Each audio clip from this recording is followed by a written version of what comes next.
چطور افراد از خدا بیخبری هم هستن که زن داره هنوزم چشم به ناموس دیگرانه، هنوزم دنبال فحشا و منکرات میگردد. العیاذ بالله من ذلک.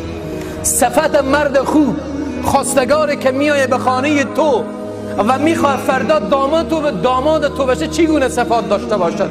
اول خوش اخلاق باشه. سبحان الله، الله رب العزت به نبی علیه السلام میفرماید فبما رحمت من الله لنت لهم ولو كنت فظا غلیظ القلب لانفضوا من حولك. ای پیامبر تو رحیم شدی، مهربان شدی، اگر سخت دل و پینک تروش می بودی صحابه هم از کنار تو دور می شدن. اگر شوهرم سخت دل و پینک تروش باشه خانمش از کنارش دور می شود.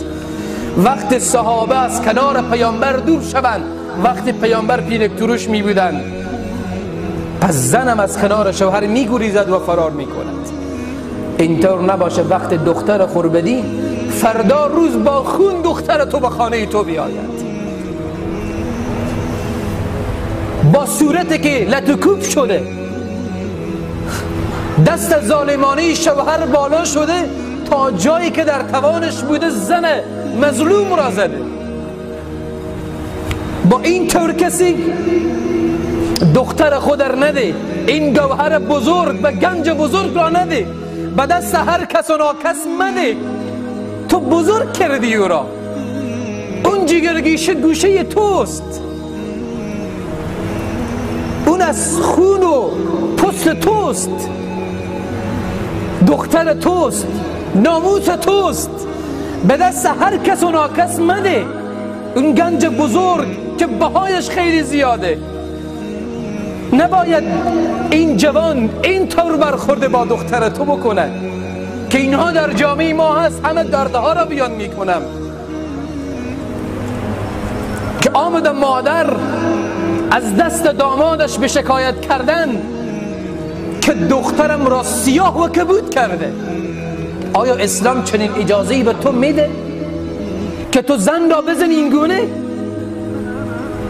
این فرهنگ زدن درسته. در قرآن عظیمشان یک آیه ما داریم که الله تبارک و تعالی میفرماید اگر زن جنجال و نزاع بپا میکرد در میان خانواده او نصیحت بکن، اگر قبول نکرد خوابگاه خود را دور بکن، اگر قبول نکرد فضربوهن، زنها را بزنید.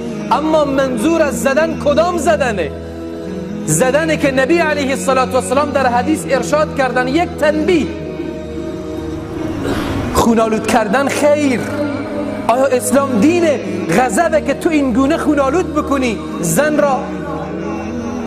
هیچ روایتی وجود نداره که نبی علیه السلام دست بالا کرده باشن بالای همسرانشان.